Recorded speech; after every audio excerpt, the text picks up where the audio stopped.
Perkenalkan, nama saya Agis Dewi Rahajam dengan NIM 2107025023. Di sini saya akan menjelaskan materi tentang saham.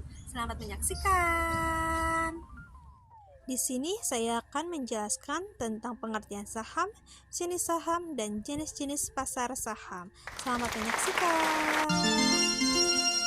Saham merupakan bukti keikutsertaan dalam kepemilikan suatu perusahaan.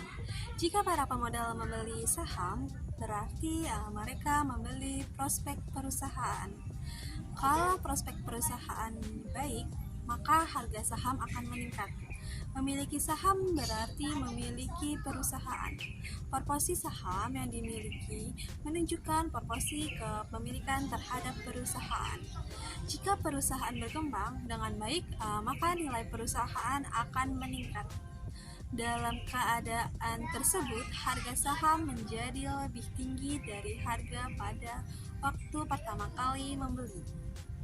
Dalam kondisi tersebut, pemegang saham memperoleh capital gain, yang dimana capital gain itu adalah penghasilan yang diterima oleh pembeli saham akibat kenaikan harga suatu saham. Tinggi rendahnya harga saham merupakan salah satu indikator keberhasilan atau kinerja suatu perusahaan. Harga saham tergantung pada arus kas yang dibayarkan kepada pemegang saham, penentuan waktu arus kas, dan resiko. Sedangkan tingkat dan resiko arus kas dipengaruhi oleh lingkungan keuangan, investasi, pembiayaan, dan keputusan kebijakan dividen yang dibuat oleh manajer keuangan. Syahrir 2015. Secara umum, faktor yang mempengaruhi keputusan investor untuk membeli saham dapat digolongkan menurut faktor rasional maupun faktor yang tidak rasional. Faktor rasional pada umumnya berkaitan dengan sesuatu yang disebut analisis fundamental. Analisis ini terfokus pada dan dilakukan terhadap aspek fundamental dari perusahaan yang memasuki pasar modal.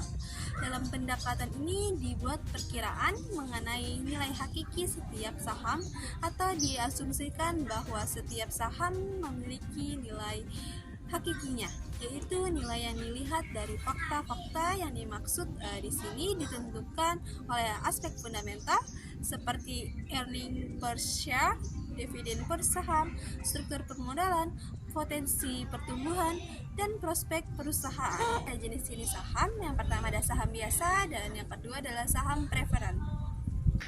Saham biasa pada umumnya memiliki 3 karakteristik yang utama yang membedakannya dengan kesempatan investasi lain.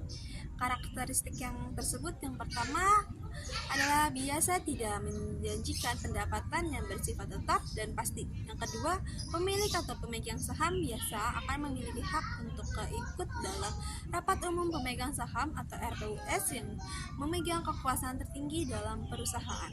Yang ketiga, saham biasa tidak memiliki jatuh tempo tertentu. Pemegang saham biasa adalah pemilik suatu perusahaan, karena itu mereka memiliki hak-hak tertentu, yakni yang pertama, pemegang saham biasa mempunyai hak untuk memilih dewan direksi perusahaan serta memilih petugas yang mengelola perusahaan tersebut.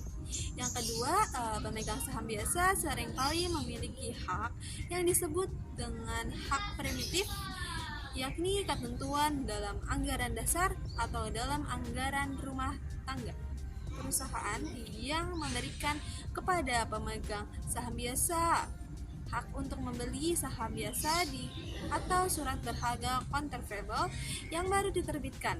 Jenis-jenis saham biasa. Yang pertama ada saham bertingkat atau classified stock, yakni saham biasa yang diberi tanda khusus seperti kelas A, kelas B, dan sebagainya untuk memenuhi keperluan khusus perusahaan. Yang kedua ada saham pendiri perusahaan atau founder share, adalah saham yang dimiliki oleh pendiri perusahaan yang mempunyai hak suara tunggal tetapi memiliki dividen yang terbatas untuk beberapa tahun tertentu. Saham preferen adalah saham di mana pemiliknya memiliki preferensi opsi atau hak untuk disewakan dan didahulukan pada saat yang pertama pembagian dividen, yang kedua pembagian aset apabila perusahaan dilikuidasi atau dibubarkan. Kemudian di sini ada saham preferred merupakan securities hybrid di mana saham tersebut memiliki karakter saham juga karakter hutang karena besarnya penghasilan yang diterima atau dividennya tetap atau tidak mengalami perubahan dari waktu ke waktu. Jenis pasar saham yang pertama ada saham perdana, adalah pasar di mana perusahaan menerbitkan sekuritas baru untuk menambah modal perusahaan.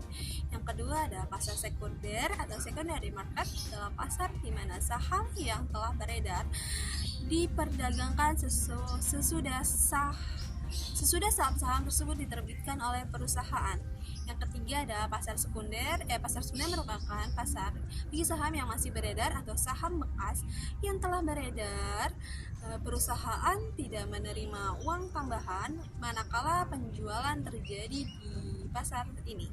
Yang ketiga ada bursa emisi baru atau new issue market, adalah pasar yang terdiri dari saham perusahaan yang baru saja going public, yakni manakala saham perusahaan keluarga ditawarkan pada masyarakat. Yang pertama, ikut pemaparan materi tentang saham dari saya. Kurang lebihnya mohon maaf. Wassalamualaikum warahmatullahi wabarakatuh.